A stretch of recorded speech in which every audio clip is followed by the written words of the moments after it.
Star vs. the Forces of Evil was a big favorite of mine back then before they ruined it, but I just blocked those last episodes out of my brain. Now, I have drawn Gravity Falls characters as teens, and I want to do another show making them adults. Of course, I'm gonna start off with Star Butterfly, and I wanted her to kind of match Maple Pines from my last redraws, since they would always be compared or paired up with one another. She had so many outfit and hairstyle changes, so it was really hard to find a fit that I was content with. Her hairstyle came to me as I didn't know if to keep her horns that Tom gave her, so instead I styled her hair the way it was in the photo instead. I wanted to give her more of a mature vibe like the past queens, but I still didn't want her to be unable to fight, so I gave her combat boots with a short dress so it wouldn't get in the way. Her Polaroid is just her in the sort of sleepover vibe, with one of those fluffy headbands that girls wear to keep the hair out of their face. Overall, this was such a cute drawing. I really enjoyed doodling in the stickers that represent her and or the outfits she was wearing. Like the dinosaur sticker was my favorite since she had a dress just like it. Tom might be one of my favorite characters because of his development in the series, but this made me redraw him 3 times to finally like the sketch. Sadly, I didn't keep the other drawings because of how horrendous they were, and I knew looking at them would discourage me to try again. But as you can see, I made him a dad. And my path of this is that all that time working to be better gave me the thought of him being ready for that commitment. Now, I used to be a big shipper of Star and Tom, but I feel like it'll be unrealistic for both of their goals as adults. I see Star as a free and fighting type of adult, while Tom gave me the vibe that he would want to settle down after so long of having to help fight wars. I made the baby look just like him since I didn't know who to ship him with, so single father it is. Maybe because I watched Hotel Transylvania before this, Dracula's character seeped into my thoughts cause Tom kind of reminded me of a vampire. But I really did like the outcome of his character, giving him that prince look that he goes for. Also, I added his tail last minute. It felt like I was going crazy since I remember him having a tail, but all the pictures didn't have it, so I had to Google it if he did have a tail. It was revealed in one of the episodes, so I feel less insane about it. Also, since I gave Star a memory of Tom on her, I wanted to give him socks that I would think Star would give him.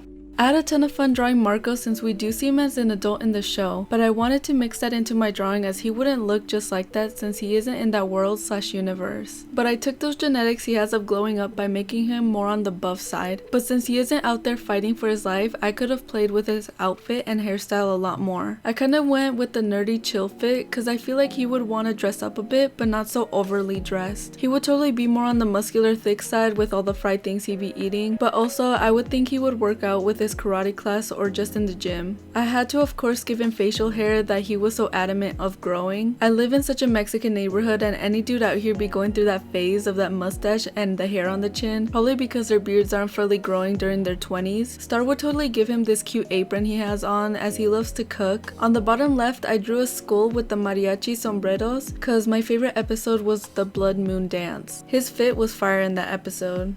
I know that Mina is decades older, but I still wanted to make her how she would look like as an adult. I kept her the same but changed her fit to be more practical whenever she changed to that buff version of herself. I gave her those oversized tank tops that are cropped, which are so cute, especially when she is referenced off of Sailor Moon. I wanted to put the vibes in with those magical girl outfits. I put her in the tank top since I saw with her big muscles she ripped her shirt, and this way there is space. With the bottom of her skirt, I was kind of thinking that it was a sort of corset in the back with extra fabric from the big bow, which can be undone whenever she got buffer. I did not know how to make her platforms play without breaking them, but I kind of just designed them with those cute magical girls with high heels/boots. Instead of having a cat in the middle of her shirt, I put that on the side of her skirt and put a paw on the tank top. I saw that in her design when she changed form, her cat in the middle went evil, so I kind of changed the paw to have its claws out. Out of all of them, her outfit was the funnest to design. Up next, Janna Banana. I always enjoyed her character and admired how chill she was. It felt like one of those characters that always broke the fourth wall. She always popped up in the randomest times, which was my favorite. She might have been my childhood crush of mine, but I can't ever tell since I would shove my sexuality aside so much. I dressed her more like a skater girl, but I still kept the same jacket on her since I feel like she wouldn't care to buy new things if they aren't broken. I kept the bangs on her but grew her hair out for a wolf cut. I was indecisive with these poses since she is all over the place and there were a lot of ideas. She takes so many pictures in the show, so I did add a Polaroid of her in clown makeup, and for the top right corner I saw her infamous picture of her with a skeleton, so I kind of went with that vibe, but instead of her taking a picture with it, she would be scaring one.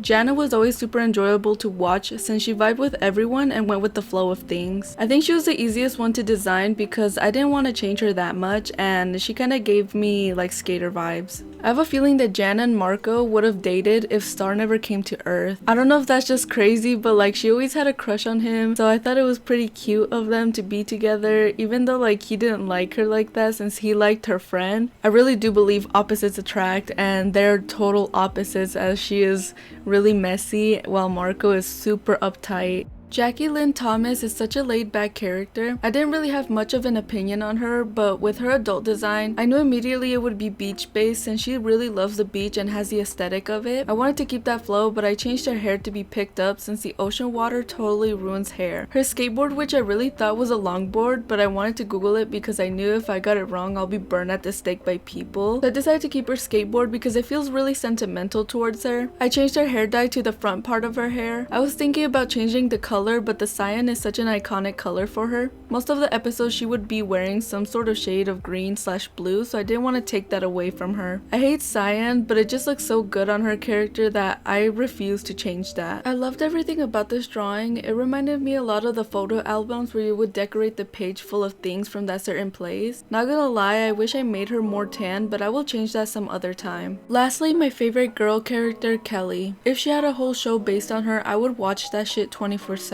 So instead of keeping her long hair, I decided to cut it and make it a fro, because I would think if the shorter her hair was, the more coily it would become due to it weighing less. Also, all this time I thought her eyes were just huge, but it was all a lie. This was so cute though, and I love big round glasses, and no way I was going to change that. I kept her sword in the pose just because it made a better silhouette, and I gave her a scarf that was filled with polka dots, because in one of the episodes she does have a scarf/bandana around her neck with the same pattern. I was trying to make many backgrounds for her and doodles, but everything just kept steering away from her, so I kept it kind of blank, just like Marco's drawing. Speaking of Marco, I was a big fan of their friendship, and I was always hoping they would have gotten together. I was never really a Star and Marco shipper. They felt more like family than lovers. Thank you guys for watching, and I know I made this video before, but I added more characters to it all in one. If you guys want to see the drawings full quality, they're gonna be on my Pinterest.